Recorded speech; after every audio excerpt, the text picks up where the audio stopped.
লবণ ও সরিষা দিয়ে একটি আমল করলে জিন 100 হাত দূরে থাকবে, বদ জিন আপনার ঘরে বসবাস করতে পারবে না, আপনার ঘর থেকে দূরে চলে যাবে। বর্তমানে জিন জাতি আছে, এটা অনেকে বিশ্বাস করে না। বর্তমানে চিকিৎসা বিজ্ঞান যারা আছে, সায়েন্স যারা, এরা জিন জাতি বিশ্বাস করে না। জিন জাতি বিশ্বাস না করলে তাদের ঈমান থাকবে না। আল্লাহ পাক রব্বুল আলামিন জিন জাতির ব্যাপারে একটা সূরা নাজিল করে দিয়েছেন, সূরাতুল জিন। সুতরাং জিন বলতে কিছু একটা আছে যাদেরকে আমরা দেখতে পাই না, অদৃশ্য। এটা চিকিৎসা বিজ্ঞান বলে মানসিক ভারসাম্যহীনতা। যদি কাউকে জিনে আসর করে অথবা কাউকে যদি গায়ের উপরে ভর করে, তখন তারা বলে এটা মানসিক ভারসাম্যহীনতা। তবে অবশ্যই অনেক মুসলমানরা আছে, তারাও জিন জাতি বিশ্বাস করে না। বিশ্বাস না করে তাদের ঈমান থাকবে না। আল্লাহ পাক রব্বুল আলামিন এই জিন জাতির ব্যাপারেও কিন্তু তাদের ইবাদত করতে হবে, সেই বিষয়ে আল্লাহ তাআলা ঘোষণা দিয়ে দিয়েছেন। পবিত্র কুরআনুল কারীম খোলেন, 27 নম্বর পারা 2 নম্বর পৃষ্ঠার 5-6 নম্বর লাইন, সূরাতুজ জারিয়াতের 56 নম্বর আয়াতে আল্লাহ বলছেন, ওয়ামা খলাকতুল জিন্না ওয়াল ইনসা ইল্লা লিয়াবুদুন, I have created the human and the jinn people to worship only me. আমি মানুষ এবং জিন জাতিকে একমাত্র আমার ইবাদত করার জন্য সৃষ্টি করেছি। সুতরাং জিন জাতি আছে, এটা বিশ্বাস করতে হবে। এবং আমরা এই জিন জাতি থেকে কিভাবে বাঁচবো, এজন্য নবীজি সাল্লাল্লাহু আলাইহি ওয়াসাল্লাম আমাদের কিছু ফর্মুলাও দিয়ে দিয়েছেন। জিনরা সবচেয়ে বেশি ভয় পায় হচ্ছে আয়াতুল কুরসি। আয়াতুল কুরসি হচ্ছে পবিত্র কুরআনুল কারীমের ভিতরে সর্বশ্রেষ্ঠ আয়াত। 3 নম্বর পারার 1 নম্বর পৃষ্ঠার 9, 10, 11, 12, 13 নম্বর লাইন, সূরা বাকারা 255 নম্বর আয়াত হচ্ছে আয়াতুল কুরসি। এই আয়াত হচ্ছে আয়াতের ভিতরে সর্বশ্রেষ্ঠ আয়াত। শয়তানি আয়াতকে ভয় পায়।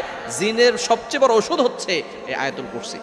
আপনি আপনার ঘরের ভিতরে যদি কোনো জিনের আশ পান, অথবা যদি বুঝতে পারেন যে আপনার ঘরে জিন আছে, রাতের বেলা কোনো শব্দ পাচ্ছেন, অথবা রাতের বেলা কোনো রক্তের ফোঁটা, সকালবেলা উঠে দেখেন আপনার ঘরে কয়েকটা রক্তের ফোঁটা আছে, অথবা রাতের বেলা ঘুমানোর সময় ভয়ঙ্কর স্বপ্ন দেখেন এবং আজে বাজে স্বপ্ন দেখেন, এরকম কিছু আলামত যদি আপনার ঘরে থাকে, তাহলে ওই ঘরের ভিতরে আপনি লবণের ভিতরে লবণ একটা গ্লাসে পানি নেবেন, তারপরে কিছু লবণ সেখানে দিবেন, তারপরে আয়াতুল কুরসি একবার পড়বেন, সূরা কাফিরুন একবার, সূরা ইখলাস একবার, সূরা ফালাক একবার, সূরা নাস একবার, সূরা ফাতিহা একবার, এটা পরে পানিতে ফু দিবেন।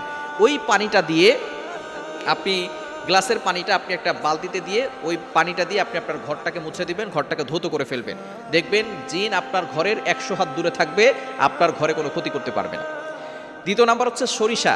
সরিষা হচ্ছে, এটার ভিতরে এমন কিছু আছে যেটার মাধ্যমে জিনটা কোনো সমস্যা করতে পারে না, জিনটা দূরে থাকে।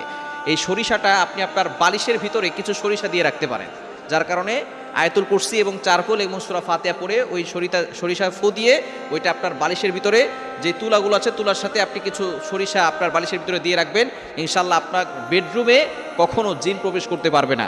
এই বদ জিনের আক্রমণ থেকে বাঁচার জন্য অনেকেই আমাদের কাছে এভাবে বলেন যে হুজুর কিভাবে কি করতে পারি।